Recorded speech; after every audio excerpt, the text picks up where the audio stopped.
Good evening, ladies and gentlemen, and thank you so much for joining me for Branding and Cash Flow.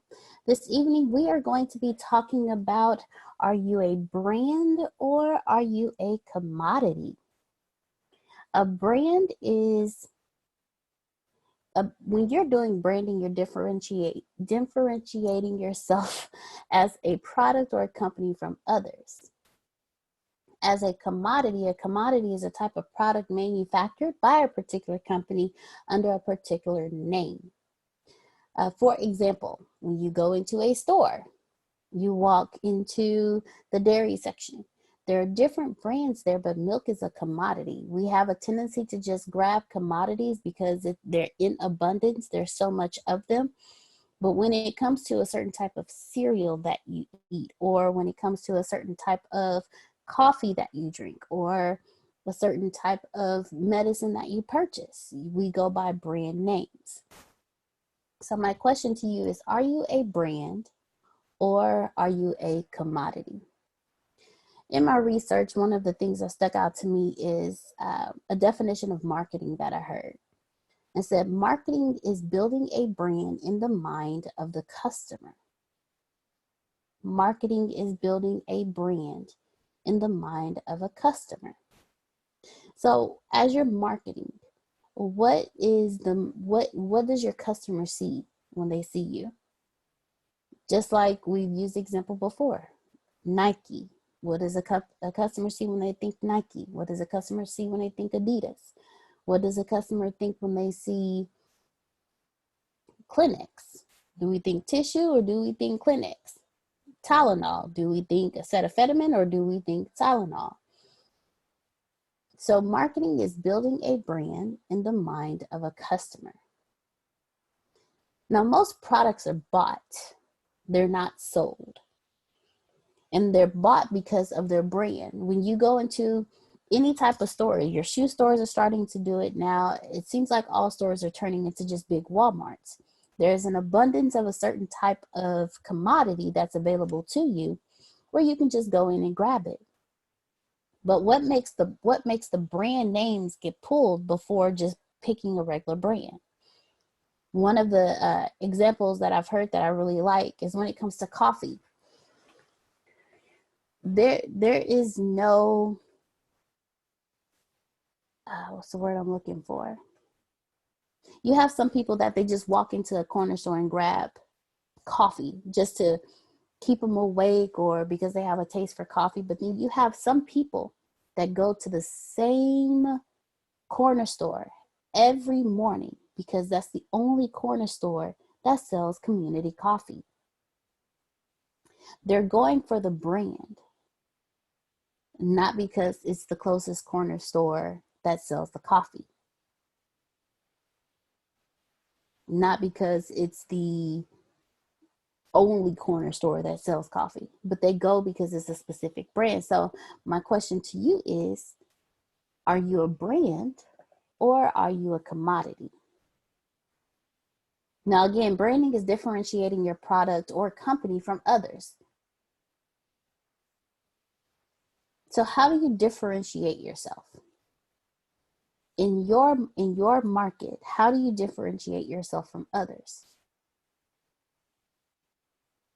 Phil and Susan are consultants, but they differentiate themselves because they are the original, the one and only humor consultants. So the commodity would be going online and Googling consultants, business consultants.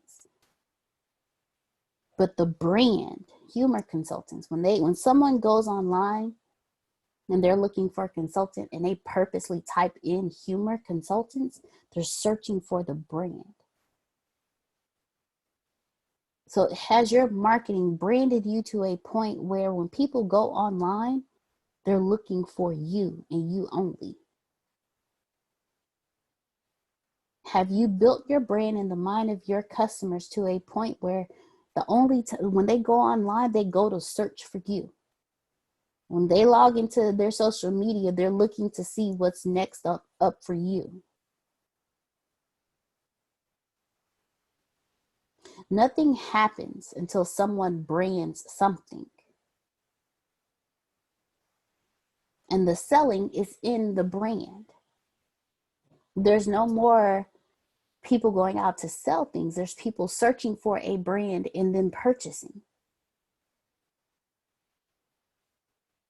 Think about it. When you go online to search, where do you go? When you have a specific thing in mind, who do you look for? When you walk into a store, what do you search for? Do you look for a brand, or do you just look for the random thing that comes up? I know me, when I go for Pop-Tarts, I go for the brand. Because anything else, my son's going to look at me crazy. When you purchase toilet paper, do you purchase a random brand, or do you look for Charmin? Do you look for Scott? Like this is what I want you to think of when you're branding your company. I'm gonna give an example. In my research, there was an example that was brought up, and I thought it was amazing because I never thought of this. When you think of Ford and you think of Chevy, what do you think? You think of trucks and you think of cars. You think of the Chevy Camaro. But as far as branding goes, how have they branded themselves? Ford and Chevy have actually become a commodity because they're in mass production. But when you think of companies like Lamborghini or Ferrari, they're limited in their production. Their brand is so strong that the value of that brand exceeds anything. If somebody sees you driving around in a Lamborghini, or if they see you driving around in a Ferrari, your personal value goes up. Because in their mind, oh, you have a Lamborghini, you have a Ferrari. That means your brand is like this. But if you're just driving around in a Ford or a Chevy, it's like, oh, okay, that's a nice truck. Now, mind you, don't get it twisted. I love me a Ford F-150 four-door crew cab. Let's just get it understood. I've always wanted one. I'm going to get one day. When you have kids, you want something big because they come with a lot. But even before that, I always wanted a truck. But think about it. Are you the Ford or are you the Lamborghini? Have you branded yourself to the point where your value is massive, or have you done so much massive production where you're just a commodity? And that's what we're talking about tonight. We're talking about brands versus commodities. Too much of one thing makes it a commodity, not a brand. The gentleman, the book I was reading, the gentleman used the Rolex watch as an example. And he said, can you sell a Rolex for $100? Yeah, I'm sure you could sell a $100 watch because its value is so high. The Rolex brand means a lot. But if it's mass produced, it starts to lose its value. So what about you? Are you so mass produced where you lose value? Or is your brand so strong that when someone hears the Vastine East brand, when someone hears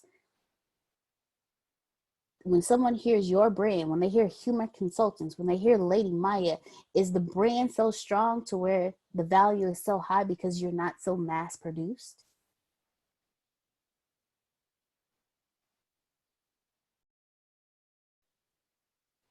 How strong is your brand? Like, do people search specifically for you or your product like you do others? So tonight we're going to have an open discussion. And I want each one of you to really think about, there you go, be specific, be exclusive, exclusivity. And I want each of you to think of ways that you can build your brand to a point where you remain a brand and you don't become a commodity. You're not mass produced.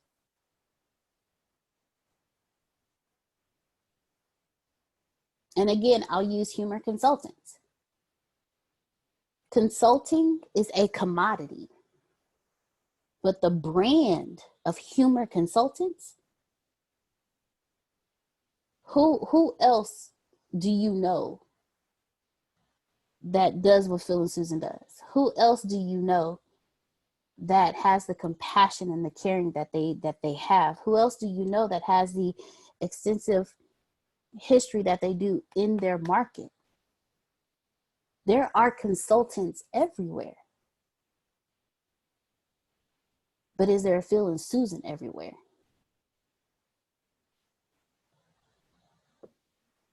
So how can you build yourself to be a brand and not a commodity? Yes, sir, Mr. Phil. Well, excuse me. You first start by exceeding expectations of everybody you work with so that you're unique. Find out what everybody else is doing and do the opposite. That way you'll stand out. That way you'll be different.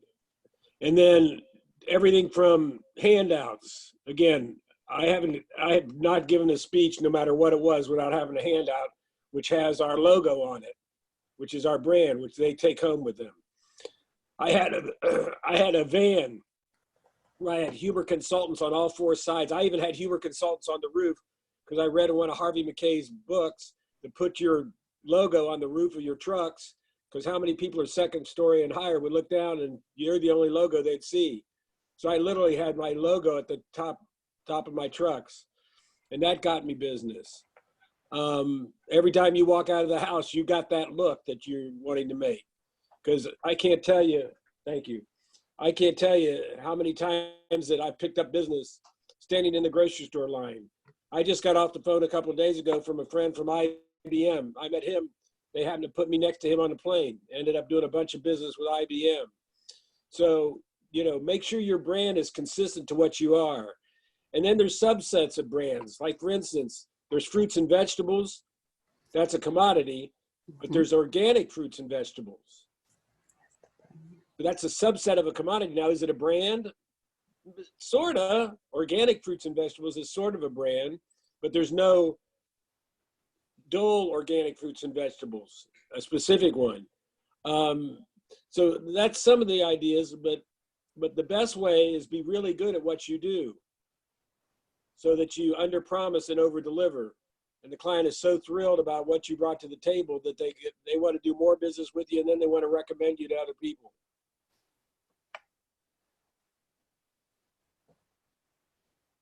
I was on all the TV stations in Columbus at one point or another. I was on the top FM station every Monday morning for 7 years.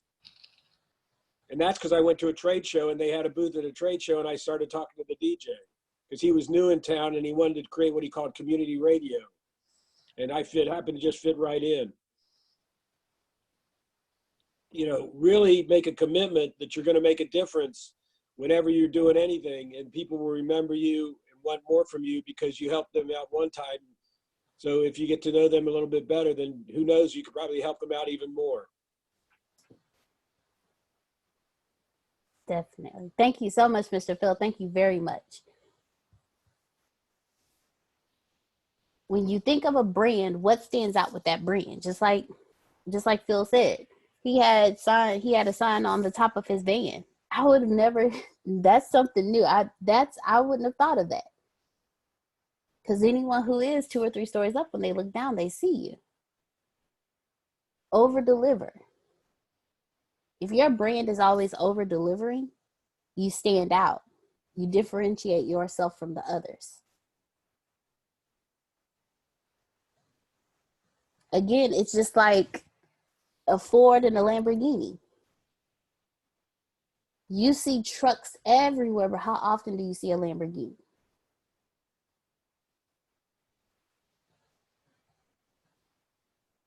What are you doing to make yourself a brand and not a commodity? What is that one thing that makes your brand so small that when so strong that when people go online, they go to search you to see what you have going on, because they want what you have, because you have branded yourself so strong. Think of someone who is in your industry at this very moment, whose brand is so strong that they're known all around the world. What are they doing? Yes, ma'am, Miss Susan. On another note, with our coaching program, we put a twist on that too. And we've been doing that for 25 years or more. And instead of calling it coaching, we are coaches. And that's part consultant, part coach. And we term ourselves as growth, profit, and enjoyment advisors. Now, I don't know about y'all, but I've never heard coaching before. That's strong branding. You didn't, because we made it up. See? I've never heard of coaching until I met Phil and Susan. And it's something that stays with you. When you hear it. I'm sorry, go ahead, Phil. You get a consultant and a coach. You get 2 for 1. Buy one, get one free. BO, or however that is. BOGO. BOGO, there we go, BOGO. Well, that's a brand, I guess. BOGO's a brand. I'm in the midst of trying, I don't know if I shared with you that I got a dental office that hired me to do a day program at the end of March. They heard me speak 30 years ago, and he calls me up and he says, I want to do something with my people. I said, well, I'm much better now. And he started to laugh. But now that we've got the great coronavirus impacting all of our lives, I'm trying to reposition myself that instead of me coming up there, we do an online version where he's not going to do much dental work. So he's going to have his people. They're not going to be doing much. He's going to be paying them. So now's the time to really dive deep into some consulting work and into some work where we help them get real understanding of organizational health. You know, there's health and there's strategy. Strategy is marketing, sales, technology. Health is minimal politics and confusion, high morale and productivity, and low turnover. Well, you can have health, but if you don't have smart, you can work through that. But if you have smart, but don't have healthy, you ain't going to make it. So that's one of the things. So the first thing I did is I had his top 5 people fill out our questions for customizing, and I got those. So now I have that information to then build on to now go back to him and say, well, here's what your people told me. Let's try doing this and expand it and do it online, so we don't have to wait until this coronavirus leaves. We can start digging deeper into it right now. So that's how I'm trying to reposition myself with the office. So you just got to be creative. You got to love what you do. You got to really deep inside. And it was very kind of you that you pointed out that Susan and I are people that want to make a difference in other people's lives. And if you approach with that kind of intent, then you'll create your brand. And everybody I see on this call tonight are those kind of people. So then it just comes to doing it again and again and again and again. And it's how many times do you put yourself in front of people to let them know that you're a brand and not a commodity. So everything degenerates to work. Yes, sir. Thank you so much, Mr. Phil. Thank you. You brought up something that every strong brand knows how to do. A strong brand knows how to continue in adversity. If you are a speaker, but you can't speak, how does your brand stand against that? How does your brand stand against not able to go into public areas? Because you have the coronavirus. There's been other things that have come up. Is your brand strong enough to withstand that? Or are you a commodity that when people look at you, they're like, well, you know what? It's not really a necessity. I'll just get it when I get it. Or are you that brand that when people look at you, they're like, I have to have that? Like Vicks Vapor Rub, there are other brands, but if you go and you look for, you're only going to look for Vicks. Any off brand, you're going to be like, that's not Vicks. I don't know what that is, but it's not Vicks. When it comes to Tylenol, do you buy actual Tylenol or do you look for acetaminophen? Do you buy Motrin or do you look for ibuprofen? When you go out and shop for your clothes, is there a certain clothes, like if you think about it, shirts, shoes, pants, underwear, whatever, they're commodities. You don't, unless that's who you are, you don't look for a specific brand. You look for what fits, what looks nice, and what's comfortable. But when it comes to the food that you put in your body, or when it comes to a certain status that you want, you look for a specific type of brand. For those who work out, yeah, there are tennis shoes, but if you ever go to a gym and pay attention to the shoes that people wear, I guarantee you 95% of them are wearing Nike. If you ever pay attention to anyone who's on a basketball court, I guarantee you 95% of them are wearing Jordans. Is your brand strong? Or is your brand just a commodity? Are you something that people scan over, or do you make people stop and look at you because you're something they have to have? Because your name has such a strength to it that they have to have you, not just any consultant.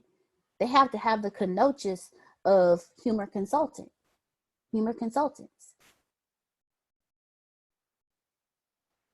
Is your brand strong enough, or are you a commodity? Yeah, I was in business for about 2 years, and a client called me up and they wanted to have me, but I was already booked at that date. So they literally changed their meeting date so they could have me. I remember saying to myself, I may have a future in this business if they're willing to do that. But we all have to understand you're hearing this now in terms of the coronavirus, the gig worker. They're talking about, what if you're a gig worker? Well, every one of us, that's what we are. We are gig workers. So that's why we have to be very cognizant and get our names out there and be different and be unique, especially during these challenging times.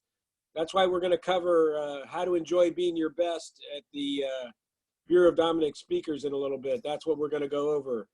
How do you be your best, and then how do you enjoy being your best? And enjoying yourself during these challenging times can make you unique in itself. They're going, boy, everybody else is not having fun. This guy's positive and he's optimistic and he has hope. Man, I want to be around him.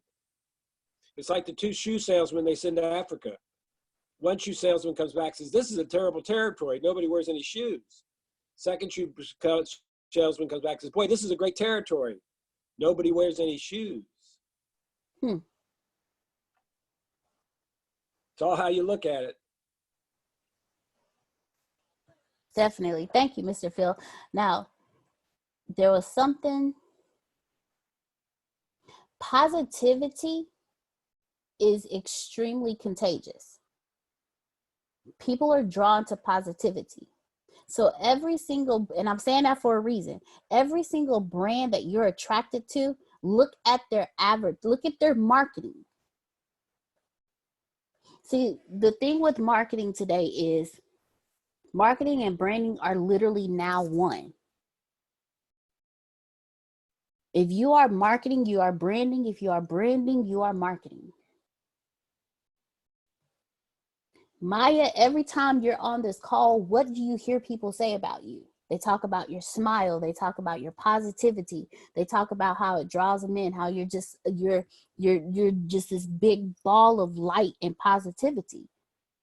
That's your branding. That's your marketing. When Vastine opens his mouth, everybody gets quiet because they know whatever's about to come out his mouth is going to be all wisdom. That's your branding. That's your marketing. Phil and Susan, humor consultants.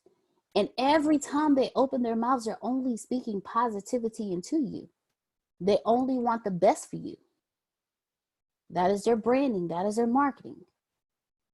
Miss Michelle pours her heart out every time she opens her mouth, and you can feel her passion in what she's doing.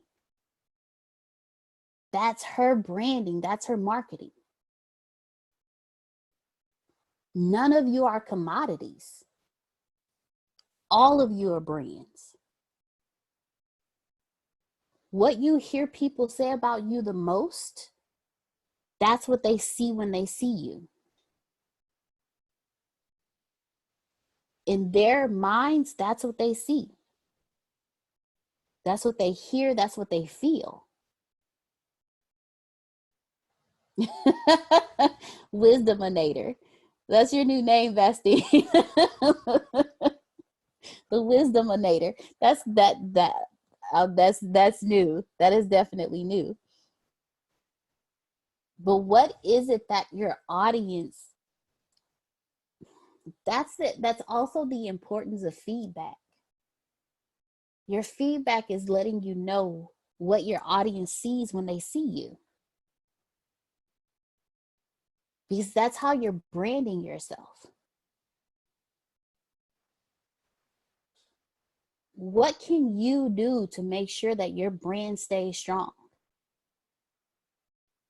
And y'all hear me say this all the time, but I always go back to Nike, because if you really look at their brand, Nike has been a strong brand for a long time, but over the years, look how they have progressed in their brand. They're selective on how they brand themselves. They stick with their passion when they brand themselves. Their marketing has never changed. Their branding has never changed. It's always been about the little people. Yes, they show those who are athletic running up and down stairs, running on treadmills, but listen to the stories that go along with that. Nike is always telling stories, and their stories hit the hearts of the ones who want to run up and down those stairs, but aren't there yet. They're letting them know, no, that drive and that passion and that burning sensation that you're feeling, go with that. They're branding themselves for those who are not there yet, but they're getting there. So what is your brand telling people? Is your brand strong enough to survive anything, or are you just a commodity? Are you just something that when people walk into the store, there's a whole refrigerated section full of you? Or are you that exclusive brand that when they walk onto your car lot, there's only a handful of you there? Are you a gallon of milk, or are you a Lamborghini? Are you mass produced, or does your brand stand out so strong that no matter what is going on, they're going to look for you? No matter what virus, no matter what politics are going on, no matter what's going on, they're searching for your brand. So ladies and gentlemen, are you a brand or are you a commodity? Yes, sir, Mr. Phil. You mentioned car dealers. And I when I work with car dealers, and they're an interesting group. I had a friend of mine who specialized in car dealers. And when I was first starting off, I says, I think I want to work with car dealers. He said, really, Phil? I said, yeah. He says, Phil, have you ever been to prison? I said, yeah, I've been to prison. I have been in prison, but I've been to prison. He said, there's a lot of cool people in prison, isn't there? I said, yeah, they made a mistake. They're going to pay their dues. They're going to get out, and they're going to try to make a better life for themselves. And he said, and then there's a lot of bad people in prison. I go, yeah, there's some people you wouldn't want to turn your back on. He says, but remember one thing, they're all prisoners, which means there's some really good car dealers and there's some really bad car dealers, but they're all car dealers. But I would train car dealers to position themselves as transportation advisors. I don't sell cars. I analyze your transportation needs, and through my expertise, I try to hook you up with the car that best fits your needs. And how I learned about this is I had the guy that I bought cars from. I probably bought 80% of my cars from him since I was 18 years old. I would call him up. I would tell him what I wanted. He would find it, and I would buy it. and I would never negotiate price with him because I felt he was going to give me the best price he can and still make his money. And I said, that's what you have to position yourself in, that people they trust you so much that they respect your opinion, they expect your advice, they love your counsel, that they're willing to come to you time and time again to ask you for help. And when you can position yourself in the marketplace that way, then it's called the law of attraction as opposed to the law of promotion. And ladies and gentlemen, that is also branding. You're doing more than just branding your company. You're branding who you are. Your company is you. You are your company. So do we have any questions? Any questions, any comments? The floor.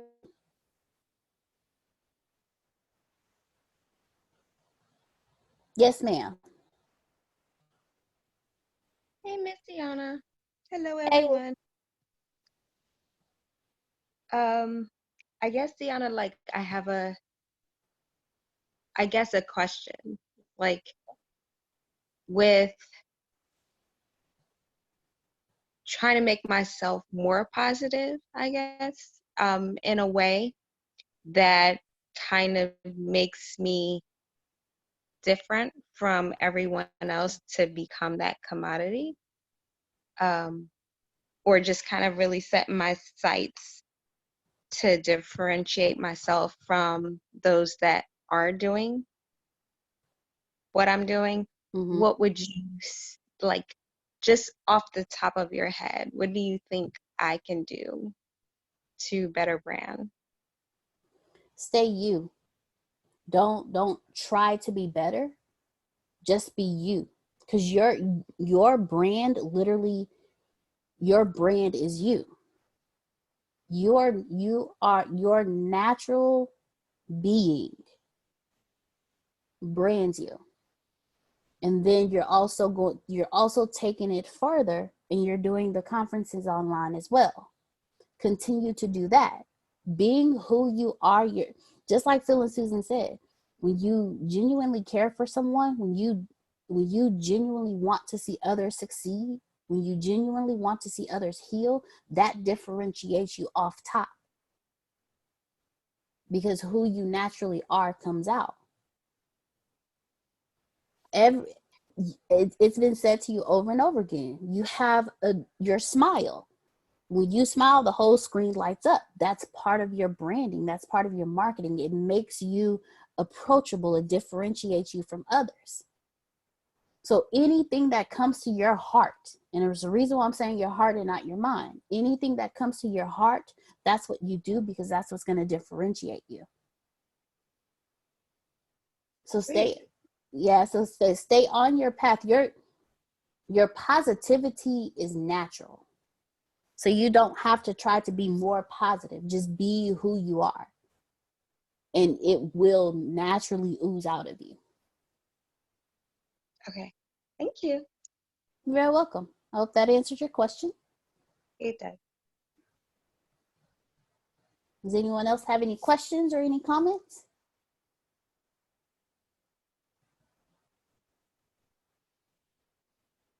All right. Hold on, my bad, Deanna. I was trying to get that mic open. Hold up. I'm gonna show my face too. As you guys know, I'm in my car as usual because I like driving, and gas is cheap right now. But so like, I like that last question because I feel like I have an issue where like my thing is like I always find myself getting pulled into like a self-pity party. Like I be having an awesome day, and I don't know how there's somewhere if the smallest thing don't go my way, I'm like I throw the whole day away. And I like that you were saying to her, it's almost like you have to smile because it literally lights up the screen. And to her, that is a fact. Like I know when I see you guys smile on this screen, it makes me smile. I tend to like flip through the screens just to see the smiles. And I love how Miss Susan Sorrentino's picture have that smile. So like all the time, like even though it's a picture, you know how they say when you stare at people. You know, take a picture, it'll last longer. Literally, that in itself, it works. And just keep smiling. I'm saying that to you, but I'm also saying that to me. I kind of answered my own question there. But yes, I just wanted to share that information as well. James, your Yes, brand is sir. you got killer dimples. Say that again. I said your brand is you've got killer dimples. Dimples? Don't you got dimples? Isn't that a dimple I see there on your left cheek? On your right cheek there? Like, I mean, those are deep. That's funny that you say that. Everyone tends to like just walk up and poke my face like, you know, coronavirus don't exist. I'm Yeah, joking. well, when you wake up in the morning, dust is settled in there. You got to Ooh. use a Q-tip to clean them out. So But thank you for the compliment. And a smile is free. It's free to give away. And every day when I'm out and about, I make sure to smile at everyone that I see. You know, I'll go to the nursing homes and talk to people and just smile, and they smile back, and then, you know, start a conversation. So smiling, we all can do that. And, you know, you got that added dimple, so everyone wants to see you smile, but look, don't touch, right? hey, I do have a question for Phil. Sorry to switch so quickly. This thought just came to me, which was talking to people in the prisons. How do you go about that? Is that something you could just do, or do you have to be qualified for that? Well, I just happened to run into a lady that what she did was help prisoners once they get out of prison to I forget what it's called now, re-enter the private world. And when I told her what I did, I said, I'd love to do something for your prisoners. She says, we don't have any budget. I said, well, I'll do it for free. She says, you're kidding me. I said, no, it'd be an honor. You just go and you go and you ask people. You say, I have this message. I'd like to deliver it to this audience. Here's my stuff. You know, here's my one sheet. Here's my testimonials. Here's my message. Here's the handouts I would use. And let me come talk to your people because I believe I can make a difference in their lives. Yes, sir. Thank you for that. That is something I need to jump into for my sakes of getting started with speaking. I feel like every day that I don't speak, I'm not using my gift faithfully. I don't want to be a speaker as much as I want to do something totally different. But I believe speaking will open the doors for all the other stuff I want to do. Yeah, well, we're growth, profit, and enjoyment advisors. Speaking is just one of the tools we use to get the results. So speaking is just one of the vehicles that we use. But remember, when I started this back in 1981, many of you on this call weren't even born then. I have socks older than you. But they didn't even have an internet. So I had to just go out there and hustle. I mean, I just had to go to meetings. I had to kiss babies, shake hands, and just be out there in the marketplace. Now you can go to Google and find their name, the phone number, the contact person, and then just call them up. Make sure you got your rap down when you call them up. Make sure you sound professional, you sound confident. You ask them, is this a good time to talk? You know, you're very professional when you call people. Can I email you something and then follow up?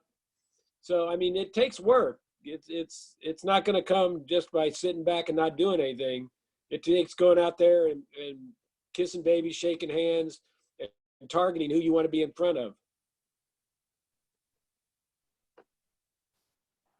I received that. I need to definitely take action on the being professional. I tend to do all this like around 10 p.m., the worst timing ever. However, I am learning not to do that at 10 p.m.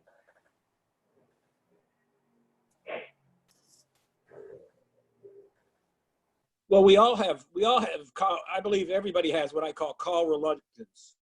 And it's the fear of rejection. But you got to understand, even if they reject, they're not rejecting you, they're rejecting your offer. So you just got to not take it personal. But I have call reluctance, which is absolutely stupid. But I have call reluctance. When it's time for me to get on the call, I have to psych myself up because nobody wants to be rejected. And I have to switch my thinking to say, again, Phil, they're not you look at your history of what you've done and how you made a difference in people's lives, and don't let them, when they say no, you can hear NO, which is a no of denial, or you can hear KNOW, which maybe you don't know something or they don't know something. Who knows what they're going through at that particular point where they can't even imagine talking to you because they just had something happen in their life they got to focus on. They're not going to tell you that because you're some stranger calling them, but then you're going to go, oh gosh, I don't want to pick up the phone again. But that's how you do it. You got to be able to want to go through it so that eventually you'll get to where you need to go.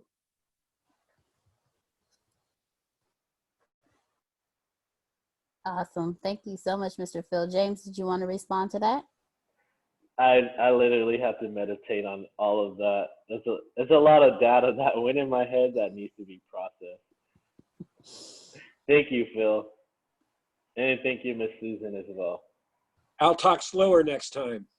No, it's perfect. It's perfect. I just have some work to do and process it in order. Like thoughts lead to action, which lead to circumstances. All right. And Ms. Adanya, I see your mic is unmuted. Right after Ms. Adanya, Ms. Michelle, I saw your mic was, you had your hand up earlier. And I'm sorry, Mr. Phil, did you want to respond to what James just said? Well, we've used this before, but first of all, your feelings. Where do you feel? And know where you are. Never deny your feelings. That's like putting a sticker on the gas gauge of your automobile and saying, I'm not going to pay any attention to that information, and see how far that gets you. Then what do you think about what you feel? Then what do you be, which is being present, or believe, which a belief is a thought you just keep thinking. Then what do you do? That's where the action comes in. Then what do you have based on what you did? And then what you can give because based on what you have. So it's feel, think, be, do, have, and give. Can you write that one in the notes for me? That I need to screenshot. I realize this is me being transparent.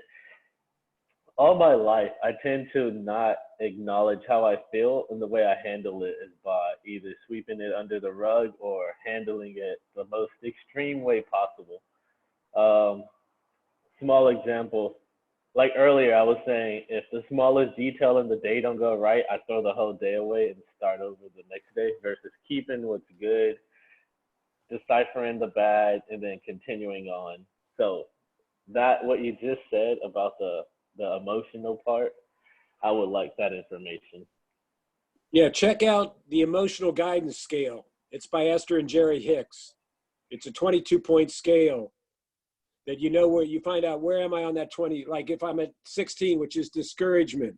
Well, 17 is anger and 15 is blame. So where are you on the scale? And you say, okay, where do I want to go from the scale? Like for instance, 4 is positive expectations and belief. 5 is optimism and 3 is enthusiasm. So where are you on the emotional guidance scale? And just honor that, because you should never say you shouldn't feel that way. You feel that way, but where are you gonna go from where you feel? And that's really, it's your choice. And being perfect is being right. Being your best is willing to be wrong.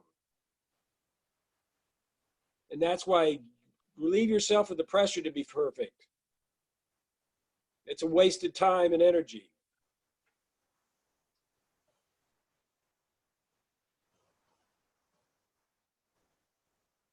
All right. So thank you so much for that, Phil. Thank you very much, James. Grace put it in the chat, the emotional guidance scale by Esther and Jerry Hicks. And Miss Adanya, you muted your mic earlier. And then after Miss Adanya, ladies and gentlemen, we have another call to get on. So after Miss Adanya, we will be closing out. The floor is yours, Miss Adanya. Thank you. And I'll make this quick. I'm feeling for James because I think he has a talent that he's not giving himself credit for. But I used to work at a prison. I was married to a military man, And one of my jobs at one of the bases is I was able to go, I worked at a prison. And it's not really easy to get into a prison to speak, but it's not that difficult. And maybe before you start calling, and I'm not suggesting don't call, because you'd be surprised depending on who you connect with. You are an African-American male, and statistically, there are a lot of African-Americans in jail. You really are an asset to show them what outside looks like. And so possibly the way for you to get in is through using social media. Go find out where the officers are on social media. They do have groups, and just pay attention to what they're talking about, and then solve a problem or give them a suggestion or understand, wow, I can imagine that's difficult for you. Relate to them. And then as they kind of see you and get to know you, then you may say, hey, I love the conversations you guys have. Do any of you have a connection at your facility that might use the skill or talent that I have? And you go that way. It's because they got to check your background. They got to do a whole lot of other stuff to get you in there to make sure that you are, safe and secure. But you got it. So speak what you know and why you want to do that, and utilize that. And that may open a door for you that you will never be, you wouldn't have been aware of. I bet you got it. You just have to believe you got it. Thank you, Miss Adanya. Thank you very much, Miss Adanya. Absolutely. Miss Adanya, thank you for that as well. I do know the last words I read in this book was, you have to believe in yourself. You have to. And that it's like the only way to go to the next level. We all believe in God, and God created us, but we can't believe in ourselves. So we have to believe in ourselves just as much as we believe in our deities. So thank you for that. And that was just reassurance to take the next steps.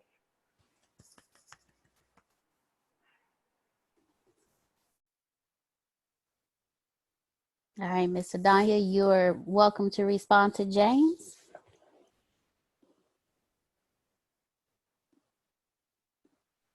Actually, I was going to send him a private message, but all I was going to say to that is, if you want to have a conversation, I got pom-poms. I'll be the best cheerleader you can have, because there's nobody in this group that doesn't believe that you can do this, because you wouldn't be talking about it. You have a passion for it. You can tell in how you're speaking about, the words that you're using about being positive, but you kind of see the maybe the negative potentially. You know what to do. You need someone to continue pushing you and getting you straight. As soon as you go to the left, no, we'll turn you back to the right. So stay in the group. But if you want to reach out to me, I don't know what I have, but I'll talk you through, or out or in or around or whatever you need to. I promise you, just your face. And I know that sounds maybe not appropriate, but I'm not trying to do it appropriate. Just because of who you are and what you look like, I'm telling you, they need you. And you need to let them know you need me, because you got to show people what it looks like on the outside. Some are going to be there forever. They're lifers and they're not going to get out. But you're selling hope, and you're selling possibility. Everybody makes mistakes. Give them hope that your one day maybe you'll get out here and you got to be able to work in society. You can tell them that. And they have ministries inside of the prisons. I'm part of Toastmasters, and we went to the prison. We have a Toastmasters within a prison. And I love going there, and you see some beautiful people. You can do this, James. You got this. I promise you, you got this.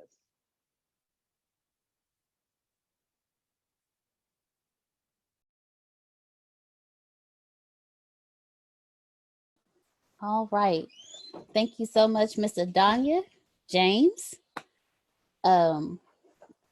We are going to, I hate to cut this, but we're going to go ahead and transfer over to having fun while getting paid to speak with Phil and Susan Sorrentino.